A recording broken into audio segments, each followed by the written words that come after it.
வன்னி காட்டுக்குள்ளே ஒரு நடுவில் ஒரு புத்து கீழே ஒரு சாமி ஒரு லிங்கமாக நான் இருக்கேன், அந்த இடத்துல வந்து எனக்கு வழிபாடு பண்ணி பூஜை பண்ணுப்பா, எனக்கு ஒரு கோயில் கட்டுப்பான்னு அப்படின்னு சுவாமி திருவாய் மலர்ந்துள்ளார். இதை கேட்ட ராஜா வந்துட்டு அவருடைய கனவுல வந்த சித்திரத்தை ஒவ்வொரு இடத்தையுமா ஒவ்வொரு இடமா தேடினே வரார். அப்படி தேடினே வரும்பொழுது அவர் கண்ட கனவு இந்த இடத்துல இருக்கிறதாக அவருக்கு தெரிய வருது. உடனே இங்கே வந்து அந்த வன்னி மர காட்டில் அடியில் அது லிங்கத்தை இருக்கிறத கண்ணால் காண்றார்.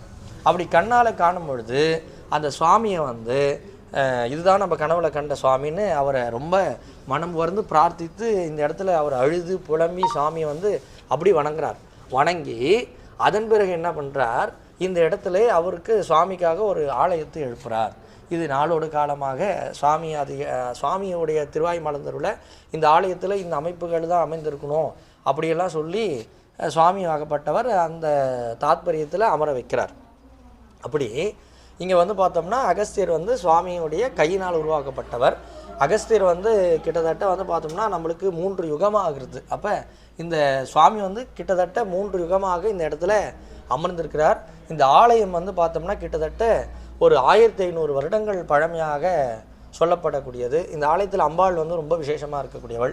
ஏனென்றால் அம்பாள் ஆவுடையார் பீடம், அதாவது எல்லா இடத்துலையும் வந்து பார்த்தோம்னா அம்பாள் வந்து சதுர பீடம், பத்ம பீடம் அப்படின்னு சொல்லக்கூடிய அந்த பீடத்தில் தான் அமர்ந்திருப்பாள். ஆனால் நம்ம ஆலயத்தில் வந்து பார்த்தோம்னா ஆவுடையார் பீடத்தில் இருக்கிறது ரொம்ப விசேஷமாக சொல்லப்பட்டது. இதோடைய தாத்பரியம் என்ன அப்படின்னு பார்த்தோம்னா, அம்பாள் வந்து பார்த்தோம்னா ஆவுடையார் பீடத்தில், அதாவது சிவனும் சக்தியும் ஒன்றாக ஆலிங்கன காட்சியை போல நமக்கு அருள்பாலிப்பது இந்த ஆலயத்துடைய மகத்துவம்.